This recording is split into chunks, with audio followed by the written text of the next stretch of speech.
Welcome back. HILT policy పేరిట రేవంత్ సర్కార్ భూ కుంభకోణానికి లక్షల కోట్ల భూ కుంభకోణానికి పాల్పడుతోంది. దీనిపై స్పందించరెందుకు అని చెప్పేసి కాంగ్రెస్ అగ్రనేత రాహుల్ గాంధీకి బహిరంగ లేఖ రాశారు బీఆర్ఎస్ వర్కింగ్ ప్రెసిడెంట్ కేటీఆర్. అటు బీజేపీ కూడా భూ కుంభకోణానికి సంబంధించి ప్రస్తావిస్తూ విమర్శలు చేస్తున్నటువంటి క్రమం చూసాము. మొన్న ఎమ్మెల్యే ఏలేటి మహేశ్వర్ రెడ్డి దీనికి సంబంధించి దీనిపైన మాకు దగ్గర ఆధారాలు ఉన్నాయి, స్పష్టమైనటువంటి ఆధారాలు ఉన్నాయి, మాకు దీనికి సమాధానం చెప్పాలి, వచ్చి చర్చించండి, చర్చకు మేము సిద్ధమని చెప్పేసి అసెంబ్లీకి వెళ్ళి వాళ్ళ పేర్ల మీద ఉత్తమ్ కుమార్ రెడ్డి తదితర మంత్రుల పేర్లకు సంబంధించి కుర్చీలు కూడా వేసి వెయిట్ చేసినటువంటి పరిస్థితి చూసాం. అసలు ఏంటి ఈ హిల్ట్ పాలసీ? కుంభకోణం ఎక్కడ అంటే ఆ లెక్క ఏ విధంగా ఉంది? ఈ జీవో 27 ఏంటి? 27కు సంబంధించి కూడా అది ఒక బుకాయింపు జీవో అన్నటువంటి విధంగా మాట్లాడుతున్నటువంటి క్రమంలో అసలు పాలసీ ఏంటి? జనానికి కూడా ఈ ల్యాండ్ ట్రాన్స్ఫర్మేషన్ అనేటువంటి పాలసీ అనేది అర్థం కానటువంటి సిచ్యువేషన్లో ముందుగా ఈ పాలసీ ఏంటి, ఈ పాలసీ వల్ల భూ కుంభకోణం జరిగేటువంటి అవకాశం ఉందా, లేదంటే ఇది విపక్షాలు చేస్తున్నటువంటి కావాలని రాజకీయ విమర్శలుగానే చూడాలా అన్నటువంటి వాటిపై మాట్లాడదాం. గెస్టులు సిద్ధంగా ఉన్నారు. బీఆర్ఎస్ అండ్ బీజేపీ నుంచి, తర్వాత కాంగ్రెస్ వాళ్ళు కూడా జాయిన్ అవుతారు. బీజేపీ సీనియర్ నాయకులు తాడూరి శ్రీనివాస్ గారు, నమస్తే అండి. శ్రీనివాస్ గారు, welcome to the debate. Maybe మీరు మ్యూట్లో ఉన్నారని అనుకుంటున్నా. లేదు, నమస్తే అండి. నమస్తే. బీఆర్ఎస్ సీనియర్ నాయకులు డాక్టర్ దత్తాత్రేయ గారు, నమస్తే అండి, వెల్కమ్ టు ద డిబేట్. నమస్తే మేడం. నమస్తే అండి. చెప్పండి దత్తాత్రేయ గారు, ఏంటి ఈ హిల్ట్ పాలసీతోని లక్షల కోట్ల భూ కుంభకోణానికి కాంగ్రెస్ సర్కార్ తెరలేపింది అని అంటున్నారు.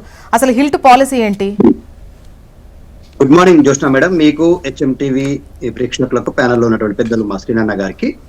ఇవాళ తెలంగాణ రాష్ట్రంలో రేవంత్ రెడ్డి సర్కార్ అంటే మూడే అంశాల మీద పనిచేస్తుంది. రియల్ ఎస్టేట్ దందా చేయాలా, ప్రభుత్వ ఆధీనంలో ఉన్న భూములని కబ్జా చేయాలా, ప్రైవేట్ వ్యక్తి చేతుల్లో అపనంగా పెట్టేసేయాలా. ఎందుకు ఈ మాట మాట్లాడుతున్నామంటే from the beginning of the Revanth Reddy government మొట్టమొదటిసారిగా లఘుచర్ల విషయంలో మనం చూసాం. ఆదివాసీ గిరిజనుల భూములు లాక్కోవడం కానీ, ఎస్సీ ఎస్టీ బీసీల భూములు లాక్కోని ప్రయత్నం చేస్తే అక్కడ ప్రజల తిరుగుబాటుకు ప్రభుత్వం తలొగ్గి ఆగాల్సిన పరిస్థితి ఏర్పాటైంది. ఆ తర్వాత జరిగినటువంటి హైదరాబాద్ సెంట్రల్ యూనివర్సిటీ భూముల విషయంలో గచ్చిబౌలి కేజీఎఫ్ కంచె గచ్చిబౌలి భూముల విషయంలో అదే తంతు కొనసాగింది.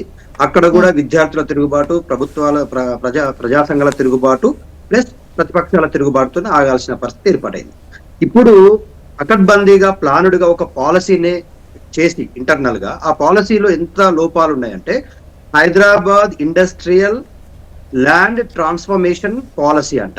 ఈ హైదరాబాద్ లో ఉన్నటువంటి ఇండస్ట్రీ ల్యాండ్స్ అన్నిటిని కూడా ట్రాన్స్ఫార్మ్ చేసుకోవడం కోసం ఎవరికి ట్రాన్స్ఫార్మ్ చేస్తారు? తెలంగాణ రాష్ట్రంలో 3 రకాల ల్యాండ్ డిస్ట్రిబ్యూషన్స్ జరిగినాయి అప్పట్లో. అంటే ప్రభుత్వం ఏర్పాటైన నుంచి తెలంగాణ రాష్ట్రంలో 1956 నుంచి ప్రభుత్వాలు భూములు ఇండస్ట్రియల్ కారిడార్ ఏర్పాటు చేయడం కోసం అప్పజెప్పారు. అప్పుడు అప్పజెప్పినటువంటి భూముల వివరాలు ఎట్లా ఉన్నాయంటే మేడం, ₹1కే 99 సంవత్సరాల లీజు. ఇప్పుడు మా ఉస్మానియా యూనివర్సిటీలో నేను పిహెచ్డి చేశాను. యూనివర్సిటీ పక్కనే ఆరాధన థియేటర్ అని ఉంటుంది. ఆరాధన థియేటర్ ని ఎప్పుడు కూల్చేసి మా యూనివర్సిటీకి అప్పజెప్తావు బాబు ఈ ల్యాండ్ ని అంటే, అక్కడే ఆర్టీసీ హాస్పిటల్ కూడా ఉంటది. ఆర్టీసీ వాళ్ళకు ల్యాండ్ కేటాయించి హాస్పిటల్ కట్టించారు. అట్లాగే హైదరాబాద్ లోనే మనకు ఒక యూనివర్సిటీ కట్టారు. ఏది ఇప్పుడు English and foreign languages university కట్టారు. వీటన్నిటికీ ఓయూ భూములనే వాడుకున్నారు. మేము అన్నాం ఎందుకు సార్ అట్లా ప్రైవేట్ వాళ్ళకి కానీ ఇప్పుడు సెంట్రల్ యూనివర్సిటీకి కానీ ఇచ్చారు అంటే, ఇన్ఫ్రాస్ట్రక్చర్ డెవలప్ అవుతుంది, ఉద్యోగాలు క్రియేట్ అవుతాయి అని చెప్పేసి ఇచ్చినామయ్యా. ₹1కి 99 సంవత్సరాల లీజ్ ఇచ్చారు. ₹1కి 99 సంవత్సరాల వరకు అట్లాగే ఉంటుంది. 99 సంవత్సరాల తర్వాత దేవుడు ఎరుగు. అంటే ఇప్పుడు ఏర్పాటైనటువంటి భూ వ్యవహారంలో గతంలో అలాట్ చేసినటువంటి భూములన్నింటినీ ప్రభుత్వ ఆధీనంలోకి తీసుకోవాలా, ప్రభుత్వ ఆధీనంలోకి తీసుకొని ప్రైవేట్ వ్యక్తులకు అప్పజెప్పేసేయాలి. ఎవరికి? రియల్ ఎస్టేట్ చేసేటువంటి కాంట్రాక్టర్లకు, రియాల్టర్లకు ఈ భూములు అప్పజెప్పాలి. అంటే దత్తాత్రేయ గారు, ఇటువంటి అంటే ఇండస్ట్రీ వాళ్ళకి కావచ్చు, వాళ్ళకి ఇచ్చినటువంటి క్రమంలో గతంలో యాజమాన్య హక్కులు కల్పించినటువంటిది మీరే అని చెప్పేసి ప్రస్తుత ప్రభుత్వం అంటోంది. యాజమాన్య హక్కులు 2 రకాలండి. ప్రభుత్వం డైరెక్ట్ గా ఇప్పుడు మేము ఒక పాలసీ తీసుకొచ్చినాం, ఇండస్ట్రియల్ పాలసీని, అద్భుతమైనటువంటి అంటే ఈజీ పాలసీని తీసుకొచ్చి మేము ప్రభుత్వం పెట్టుబడులు పెట్టే విధంగా ప్రోత్సహించినాం. ఎట్లా? ప్రభుత్వం భూమి కేటాయిస్తుంది, రోడ్లు ఏర్పాటు చేస్తుంది, కరెంటు ఫ్రీగా ఇస్తుంది, ఇన్ఫ్రాస్ట్రక్చర్ డెవలప్ వాడు చేసుకుంటాడు, వాడు ఉద్యోగాలు క్రియేట్ చేస్తాడు, ప్రభుత్వంకి ఉద్యోగాలు సృష్టించినట్టుగా ప్రభుత్వ ఆదాయం కూడా పెరుగుతుంది దాని మీద డైరెక్ట్ గా ఇండైరెక్ట్ గా. ఈ విధంగా మేము భూములు కేటాయించినాం. మేము ప్రభుత్వ ఆధీనంలో లేకపోతే ఇట్లాంటి ఇండస్ట్రియల్ ఆధీనంలో భూములు ఏవైనా ఉంటే, ఫర్ ఎగ్జాంపుల్ ఉప్పల్ బగాయత్తులో కొంత ల్యాండ్ ఉండే, అప్పట్లో గచ్చిబౌలిలో కొంత ప్రభుత్వ ఆధీనంలో ల్యాండ్ ఉండే, మేము ప్రభుత్వ రేటు ప్రకారం విశ్లేషించినాం జ్యోత్స్నా మేడం. ఇక్కడ ఉన్న లిటికే అది ఏంది, ఇక్కడ ఉన్నటువంటి సమస్య రేవంత్ రెడ్డి చేస్తున్న నాటకం ఏంది, రియల్ ఎస్టేట్ భూముల్ని భూ కబ్జా చేయాలనేటువంటి ఆలోచన, భూ కుంభకోణం చేయాలనే ఆలోచన ఎక్కడ పుట్టింది అంటే, ఇప్పుడు ఫర్ ఎగ్జాంపుల్ నాచారంలో భూమి ఉంది. నేను శ్రీనన్న నాచారానికి చాలా దగ్గరగా ఉంటాం. తాడు శ్రీన గారికి చాలా తెలుసు, ఎందుకంటే నాచారంలో చాలా ఇండస్ట్రియల్ కారిడార్ లో భూములు ఉన్నాయి.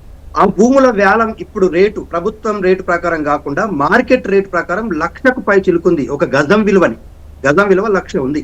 ఆ 1,00,000 విలువ చేసే గజం భూమిని SRO రేటు అంటే సబ్ రిజిస్ట్రార్ రేటు ప్రకారం దాంట్లో 30% ఆఫ్. ఫర్ ఎగ్జాంపుల్ ఇప్పుడు సబ్ రిజిస్ట్రార్ రేట్ అక్కడ 30,000 రూపాయలు ఉంది అనుకుందాం గజానికి.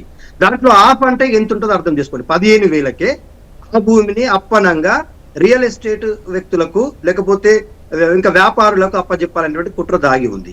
దీని వెనకాల ఎన్ని వేల కోట్ల భూ కబ్జా జరుగుతుంది, భూ వ్యాపారం జరుగుతుంది, స్కామ్ జరుగుతుంది అంటే ఓవరాల్ గా లెక్క చేస్తే 9,000 ఎకరాల పైచిలుకు భూమిని ప్రభుత్వం నోటిఫై చేసింది. దాంట్లో మేము 4,000 ఎకరాలకు ఇప్పుడు ప్రస్తుతం మొదటి టెన్యూర్ లో ఇవ్వాలనేటువంటిది ఆలోచన ఉంది. జీవో నంబర్ 27 విడుదల అంటే చేసి దత్తాత్రేయ గారు ఈ పర్సంటేజ్ అంటే ఎంత పర్సంటేజ్ తోని రిజిస్ట్రేషన్ వీటన్నిటికి సంబంధించి అసలు చెప్పలేదు, ఎటువంటి క్లారిటీ లేదు, కావాలని మీరు బురద జల్లే ప్రయత్నం చేస్తున్నారు అని చెప్పేసి అంటోంది కాంగ్రెస్. మీరు అదంటారని చెప్పేసి నేను జీవోను కూడా డౌన్లోడ్ చేసుకొని పెట్టుకున్నా జ్యోత్స్నా మేడం గారు. జీవో కూడా డౌన్లోడ్ చేసుకున్నా, జీవో క్లియర్ గా చదివినా, నేను చదివిన తర్వాత మాట్లాడుతున్నా. 30% ల్యాండ్ ఫర్ 99 years అగ్రిమెంట్ చేసుకున్న వాళ్ళకు 50% స్లాబ్ ఫర్ గవర్నమెంట్ కు ప్రైవేట్ కు మధ్య అండర్స్టాండింగ్ తో ఉన్నటువంటి వాళ్ళకు SC STల ల్యాండ్ల జోలికి ఇంకా పోలేదు. అంటే అర్థం చేసుకోండి మీరు ఏ స్థాయిలో ప్రభుత్వం కుట్ర చేయాలనుకుంటుంది. మొదటి టెన్యూర్ లో 4,000 పైచిలుకు భూములను కబ్జా చేయాలా. ఆ 4,000 ఎకరాల పైచిలుకు భూములతోనే ఫస్ట్ నోటిఫికేషన్ ఇచ్చేసి పిలుస్తారు. SRO రేట్ ప్రకారం ఇవ్వడం ఏంటంటే నాకు అర్థం కాదు. మేము వేలం వేసినాము, ప్రభుత్వం ముందర పెట్టి ప్రజల ముందర పెట్టి వ్యాపారులను ఇన్వైట్ చేసినాం. ఎవడు ఎక్కువ కోట్ చేస్తే వాడికి భూమిని అప్పచెప్పి ఆ వచ్చిన డబ్బులతోని ప్రభుత్వంలో ఉన్నటువంటి డెవలప్మెంట్ యాక్టివిటీస్ కానీ, సంక్షేమ పథకాలను కానీ, మిగతా యాక్టివిటీస్ ని రన్ చేసినాము. మరి ఇదేవరి కోసం రన్ చేస్తున్నాడు రేవంత్ రెడ్డి? ఎందుకు ఇంత ప్లానెడ్ గా మాట్లాడుతా ఉన్నాడు డిప్యూటీ సీఎం? 30% విషయం కానీ 50% విషయంలో ఇంకా జీవోనే జారీ చేయలేదు, ప్లానే లేదు. ఇంకొక విషయం ఇక్కడ ఇంకా భయంకరమైన విషయం ఏం జరిగిందంటే, ఈ మొన్న జరిగినటువంటి క్యాబినెట్ మీటింగ్ లో ఒక కమిటీ వేస్తారట. క్యాబినెట్ సబ్ కమిటీ ఉంటది, దానికి ముఖ్యమంత్రి గారి చైర్మన్ గా ఉంటారు. దాంట్లో ఉండే సభ్యులు చూడండి దేనికోసం, అది ఆదాయ వనరులు సమకూర్చడానికి ప్రభుత్వానికి ఒక కమిటీ ఇస్తున్నాం. ఆ కమిటీకి చైర్మన్ గా రేవంత్ రెడ్డి గారు ఉంటారట, తర్వాత జూపల్లి కృష్ణారావు గారు ఉంటారట, శ్రీధర్ బాబు గారు ఉంటారట, ఉత్తమ్ కుమార్ రెడ్డి ఉంటారట. మరి what about SC ministers, ST ministers? వీళ్ళకి ఆదాయ వనరులు సృష్టించడం రాదా? డెవలప్మెంట్ తెలంగాణలో ఉన్నటువంటి ST రిప్రజెంటేషన్ ఏది, SC రిప్రజెంటేషన్ ఏది, BC రిప్రజెంటేషన్ ఏది ఆదాయ వనరుల సమకూర్చేటువంటి సబ్ కమిటీకి? అంటే ఇంత కుట్ర జరుగుతుందో అర్థం చేసుకోండి. క్విడ్ ప్రోకో, నేను ఎంత తీసుకుంటున్నా నువ్వు అంత తీసుకోవాలా, నీ వాట అనేది, నీ వాట అనేది, నీ వాట అనేది మనం